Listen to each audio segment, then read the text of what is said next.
Hello and welcome to Merit Pathshala friends. Today this video is very important for those who are aspiring to be a doctor in Italy. So Italian MBBS का जो हमारा series है वो हम आज से start कर रहे हैं फ्रेंड्स। इसमें आपको जितने भी इंफॉर्मेशन रिलेटेड टू IMAT है एंड इटली MBBS की कोई भी लेटेस्ट इंफॉर्मेशन है उसके बारे में 2024 सेशन के लिए हम आपको अपडेट देते रहेंगे। तो इस चैनल को आप सब्सक्राइब नहीं कर सकें अभी तक तो जल्दी सब्सक्राइब करिए, क्योंकि बहुत ही इंपॉर्टेंट इंफॉर्मेशंस और रूल्स एंड रेगुलेशन जो कि बहुत ही इंपॉर्टेंट होता है इटली MBBS के केस में, उसकी इंफॉर्मेशन आपको इसी चैनल पे मिलेगी। So let's start with the session, जिसमें कि सबसे पहले मैं जो आज डिस्कस कर रहा हूँ वो है डॉक्यूमेंटेशन के ऊपर चीज़ें, कि उसकी सबसे पहले जो क्रोनोलॉजी होती है उसे समझना बहुत ही इंपॉर्टेंट होता है फ्रेंड्स। पिछले वीडियो में मैंने जो चीज़ें बताई थी उसमें आपका जो इम्पॉर्टेंट थिंग था वो था कि मई मंथ तक में आपका क्या स्टार्ट होगा और क्या इसके बाद नहीं होगा। That was about your visa fund management.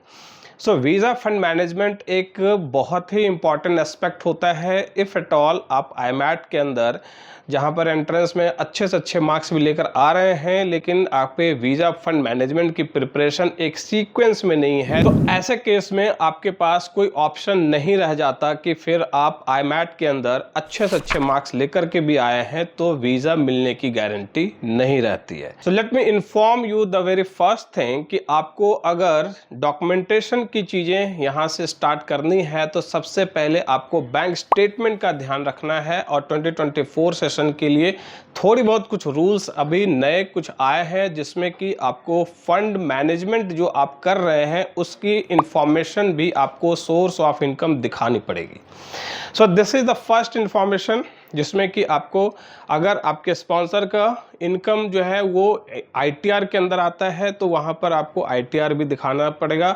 अगर उनकी ITR रिजीम के बाहर है, जैसे गल्फ कंट्रीज़ में जो जॉब्स हैं लोगों के या फिर उधर बिजनेस भी कर रहे हैं, तो उनके टैक्स वगैरह का कोई चर्चा नहीं है, तो उनको फिर अपना एक सूटेबल कुछ ऐसे डॉक्यूमेंट्स लगाने पड़ेंगे जो कि हम लोग ही आपको गाइड करेंगे कि किस फॉर्मेट में उन चीज़ों को मेंशन करना है कि आपका टैक्स रिजीम में इनकम नहीं आ रहा है और आपने इनकम किस सोर्स से दिखाना है। वो सारी चीज़ें हम आपको यहाँ पर गाइड करते हैं। सबसे पहले फ्रेंड्स होता है कि आपकी जो एकेडमिक्स है 10 to 12th और ग्रेजुएशन भी जिन बच्चों ने कर रखा है या किसी भी कोर्स में डिप्लोमा कर रखा है, सो सारे जितने भी यहाँ पर कोई लिमिट नहीं है फ्रेंड्स कि आप बायो वाले हैं कि साइंस मैथ वाले हैं कि आप कॉमर्स वाले हैं कि आर्ट्स वाले हैं। There is no age such constraint to take admission in Italian public universities in any course, not only MBBS।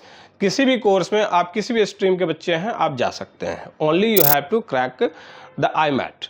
सो ना इसमें आपको सबसे पहले ध्यान देना है कि जो एकेडमिक्स हैं आपके वो through out 10th to 12th वो आपके अपडेटेड होने चाहिए। आई मीन टू से कि जिसमें कोई स्पेलिंग मिस्टेक नहीं हो। अगर कोई स्पेलिंग मिस्टेक है तो उसके लिए क्या करना है ये फॉर्मेट हम आपको यहीं बताएंगे। अगर आप हमारे रजिस्टर्ड स्टूडेंट हैं तो आपको पता चल गया होगा कि आपके डॉक्यूमेंट में किसी भी तरह की अगर ग्लिच है, स्पेलिंग मिस्टेक है, तो फिर वो आपके पासपोर्ट के अकॉर्डिंग चीज़ें ली जाएगी, जिसको कैसे क्या करना है वो हमने अपने सेशन में बता दिया है। नेक्स्ट जो भी बच्चे हमारे पास आते हैं या फिर अभी प्लान ही कर रहे हैं कि इटली जाना है इस साल, तो फिर उनके लिए हम स्पेशल सेशन फिर से करेंगे। सो ये सब चीज़ें पहले आपको ध्यान देनी है। नेक्स्ट आपको जो स्कॉलरशिप एप्लीकेशन होता है, जो आपका DOV चेकलिस्ट होता है, जो वीज़ा चेकलिस्ट होता है, यूनिवर्सिटी के साइट पर जो एप्लीकेशंस होते हैं उसकी डॉक्यूमेंटेशन क्या है, किस तरह से ये चेकलिस्ट पूरे होंगे। इसमें आपके जो 12th की मार्कशीट है उसके लिए आपको अपने स्टेट में एजुकेशन मिनिस्ट्री की जो स्टैंपिंग करानी है वो कैसे होगा, उसकी चेकलिस्ट क्या है। तो ये सारी चीज़ें आपको बताने के लिए हम स्पेशल सेशन यहाँ कंडक्ट करते रहते हैं। उसके लिए आप इस चैनल को भी सब्सक्राइब करिए और हमारे व्हाट्सएप ग्रुप को भी, जो आपकी डिस्क्रिप्शन में लिंक मेंशन है, उसको ज्वाइन करके हमसे आप डिस्कस करिए। तो फिर आपके लिए डॉक्यूमेंटेशन के ऊपर सबसे जो इम्पॉर्टेंट चीज़ें होंगी वो है कि एरर फ्री सारे डॉक्यूमेंटेशंस आपके होने चाहिए। फॉर एग्जांपल अगर आपको हाई स्कूल CV लिखना है या फिर आपको एक कवरिंग लेटर लिखना है, उसमें कौन से पॉइंट नहीं जाने हैं ये ज़्यादा इम्पॉर्टेंट है। और इस वजह से स्टूडेंट्स के अभी जो इंटेलिजेंस है या फिर उनकी जितनी भी एक लेवल पे वो अपने आप को जज कर पाते हैं, उसमें वो वैसी चीज़ें लिख देते हैं जो कि वीज़ा के लिए या फिर यूनिवर्सिटी को वो चीज़ें नहीं चाहिए। तो इन सब चीज़ों के लिए जो आपको एक गाइडेंस है, असिस्टेंस है, वो हमारी टीम यहाँ माई करियर पाठशाला, मेरिट पाठशाला बराबर देती है। और विदाउट एनी एरर, यानी कि एरर फ्री डॉक्यूमेंटेशन का काम हम लोग करके आपको प्रोवाइड कराते हैं to get successfully accepted in Italian public university and also for the visa. Thereafter आपका जो केस आता है कि भाई DOV का टाइम क्या होगा, आपके स्कॉलरशिप एप्लीकेशन का टाइम क्या होगा, प्री एनरोलमेंट का टाइम क्या होगा। तो मैं आपको एक क्रोनोलॉजी अभी बता देता हूँ फ्रेंड्स। 13 मार्च से आपका प्री एनरोलमेंट स्टार्ट हो चुका है 2024 सेशन के लिए। नाउ प्री एनरोलमेंट में कौन कौन से डॉक्यूमेंट अपलोड होंगे, ये सारी चीज़ें डिटेल जो है जब आप एप्लीकेशन करते हैं तो पता चलता है। फिर कुछ ऐसे यूनिवर्सिटीज़ हैं 2-3 जिनके एप्लीकेशन खुद के हैं। जिस तरह से आप इंडिया के अंदर कर्नाटक जाना चाहते हैं, केरल जाना चाहते हैं, उनका अपना एप्लीकेशन आपको उनका भरना पड़ेगा। और आप ऑल इंडिया कोटा के थ्रू डीम्ड वगैरह में जाना चाहते हैं तो उनका अलग से फॉर्म भरना पड़ेगा। लाइकली देयर इट इज़ कि प्री एनरोलमेंट आपको 2-2 जगह वहाँ पर करनी पड़ती है, जिसमें 3 यूनिवर्सिटीज़ हैं। तो उनकी चेकलिस्ट क्या है वो भी आपको समझना बहुत ज़रूरी होता है। और मार्च से लेकर अगस्त के बीच में ही सबके अपने अपने एप्लीकेशन के डेट्स फाइनल होंगे। लगभग आप समझें कि जून महीना जैसे ही आएगा आपकी पूरी डॉक्यूमेंटेशन की एक्टिविटी स्टार्ट हो जानी चाहिए और बिफोर टाइम ये फिनिश भी हो जानी चाहिए। फिर आता है आपका कि जो आपके स्कॉलरशिप एप्लीकेशन है वो कब स्टार्ट होगा और कब उसकी डेडलाइन होगी। स्कॉलरशिप्स वेरियस रीजन्स के स्कॉलरशिप्स हैं। रीजनल स्कॉलरशिप मिलता है as you know well. So regional scholarship में आपका जो डेट फिक्स होती है वो है मिड जून से वो स्टार्ट होगा। किसी प्रोविंस का हो सकता है कि वो अगस्त एंड तक में ही ख़त्म हो जाए एप्लीकेशन। किसी प्रोविंस का ये भी हो सकता है कि वो अक्टूबर नवंबर तक भी जाए। So it depends totally on that deadline update कि आप किस तरह से उसके एप्लीकेशन के लिए एलिजिबल हो रहे हैं और आपको वहाँ पर डेडलाइन के पहले करना क्या है। क्योंकि डॉक्यूमेंटेशन देखिए फ्रेंड्स, इसमें एक मतलब लॉन्ग प्रोसेस है और बहुत ही मीन्स एकदम से कीनली इसको करना पड़ता है with intelligent I. That's why क्या नहीं देना है, क्या नहीं लिखना है, हम रिपीटेडली सेइंग कि ये आपके लिए बहुत ही इंपॉर्टेंट होगा इटली MBBS में एडमिशन लेने के लिए। अब आता है DOV एंड वीज़ा। बहुत सारे ऐसे स्टूडेंट्स हैं जिनको कि पिछले साल वीज़ा नहीं मिल पाया।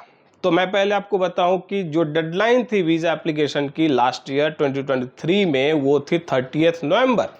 और 30 नवंबर के पहले उनको जो एप्लीकेशन वीज़ा का देना था वो नहीं दे पाए। वहाँ पर एक उन्होंने मुझे किसी ने रीज़न बताया कि उन्होंने पहले तो फंड मैनेजमेंट में गड़बड़ी की, फिर कुछ अपने कवरिंग लेटर में कुछ ऐसा लिख दिया, उसकी वजह से उनका रिजेक्ट हुआ। सेकंड स्टूडेंट ऐसा बता रहा था को वो DOV की डॉक्यूमेंट मिली नहीं, इस वजह से उसने वीज़ा अप्लाई ही नहीं किया 30 नवंबर के पहले। तो ये जो कन्फ्यूज़न है फ्रेंड्स, इसी के लिए आपको एक बहुत ही रिस्पॉन्सिबल एंड जो एक एक्सपर्टीज़ है उस एजेंसी की आपको ज़रूरत है। क्योंकि मेरिट पाठशाला, माई करियर पाठशाला, हमने इस चीज़ को बहुत ही मीन्स मेहनत से और बहुत एफर्ट लगा करके इसको होन किया है और इस एक्सपर्टीज़ का ही फ़ायदा आपको उठाना चाहिए। जो टर्म्स कंडीशंस हैं, जो रेगुलेशंस हैं, उसको फॉलो करना बहुत ही ज़रूरी है। इस वजह से आपके DOV के एप्लीकेशन को कब करना है ये कोई डेट फिक्स आपको दिखाई कहीं नहीं पड़ेगी। अलॉन्ग विथ यूनिवर्सिटी की ये डिमांड होती है, उनके चेकलिस्ट में लिखा होता है कि उनको DOV चाहिए या फिर चीमिया चाहिए। चीमिया अभी 1 साल के लिए बंद हो रखा था। सो चीमिया is accepted, that is the same thing exactly the DOV। Means ये ऑल्टरनेट है कि कोई DOV मांगता है, कोई चीमिया मांगता है। सो चीमिया के लिए एप्लीकेशन कैसे होगा, उसकी चेकलिस्ट क्या होगी और उसमें फिर जो है सो ऑफलाइन ऑनलाइन क्या क्या चीज़ें हैं, इसके बारे में भी एक डिटेल डिस्क्रिप्शन जो है सो मैं आगे वीडियो में दे दूंगा। बट आपको अभी ये समझना है कि DOV के लिए आप परेशान मत होइए। DOV की चेकलिस्ट में बिल्कुल ये चीज़ मेंशन किया हुआ है कि एक्सेप्टेंस लेटर चाहिए। यूनिवर्सिटी का एक्सेप्टेंस लेटर आज क्यों मिलेगी आपको? जब तक आपने IMAT पास नहीं किया, एडमिशन आपका कंफर्म हुआ नहीं, एक्सेप्टेंस लेटर किस बात का यूनिवर्सिटी दे रहा है आपको? सिर्फ आपने प्री एनरोलमेंट किया है और वो एक्नॉलेजमेंट आपको मिली है, तो उसके आधार पे DOV अगर कोई कॉन्सुलेट आपको दे रहा है then it is well accepted. अगर नहीं मिल रहा है तो फिर आपको DOV वीज़ा के साथ ही अप्लाई करना ज़्यादा मुनासिब होगा। लेकिन इसका मतलब ये नहीं कि DOV के लिए आप बिल्कुल निश्चिंत रहेंगे और वीज़ा के टाइम ही उस चीज़ का अपना कुछ एक्टिविटी करेंगे, ऐसा नहीं है। DOV के लिए आपकी जो चेकलिस्ट है उसको तैयार करना, वो भी अगस्त से सितंबर के बीच में, बहुत इम्पॉर्टेंट है। तो ये सारे जो क्रोनोलॉजी हैं आपके और जो ऑर्डरिंग मैंने बताई है, ये आपको along with IMAT preparation, along with visa fund management preparation, ये चलता रहेगा। और मैं समझता हूँ कि किसी भी पेरेंट के लिए, स्टूडेंट के लिए इट्स नॉट दैट ईजी कि इन सारे एक्टिविटीज़ को वो साइमल्टेनियसली कंडक्ट करते रहेंगे और विदाउट एनी एरर ये चीज़ होगा। ये हमारे पास बहुत सारे ऐसे बच्चे आते हैं जिनको कि बीच में लग जाता है कि भाई मेरे से ये पॉसिबल नहीं है। बहुत सारे वो एक्सप्लोरेशन करते हैं, जो फॉरेन मीडिया है या फॉरेन एजेंसीज है उसकी वीडियोस देख करके वो समझ लेते हैं कि चलो ऐसे ऐसे करना है, ये चीज़ होना है। लेकिन it's not that means eye candy वाली बात नहीं है यहाँ पर। यहाँ आई वॉश वाली बात नहीं होगी ना फ्रेंड्स, क्योंकि आपको यहाँ पर वीज़ा चाहिए और सारे डॉक्यूमेंटेशन करने हैं, तो उसके जो एकदम से रेगुलेटेड प्रोसेस है उसमें आपको चीज़ों को करना पड़ेगा। इट्स नॉट लाइक कि हाँ चलो स्कॉलरशिप मिलता है, स्कॉलरशिप अब कैसे मिलता है, उसकी क्या प्रोसेस है वो आप जान ही नहीं रहे हो, तो स्कॉलरशिप आपको कैसे मिल जाएगी? कन्फ्यूजन बहुत सारे होते हैं। इस वजह से मेरिट पाठशाला एंड माई करियर पाठशाला के असिस्टेंस IMAT के लिए और इटली MBBS के लिए बहुत ही इम्पॉर्टेंट है। As you well know, we are the pioneer of IMAT। So India के अंदर अगर आपको IMAT प्रिपरेशन करनी है, इंडिया के अंदर अगर आपको इटली MBBS के लिए प्रोसेस करना है, तो मेरिट पाठशाला इज़ ओनली द रिसोर्स जहाँ से कि आप सारी चीज़ों को फ्रीली कर सकते हैं, कंफर्टेबली कर सकते हैं।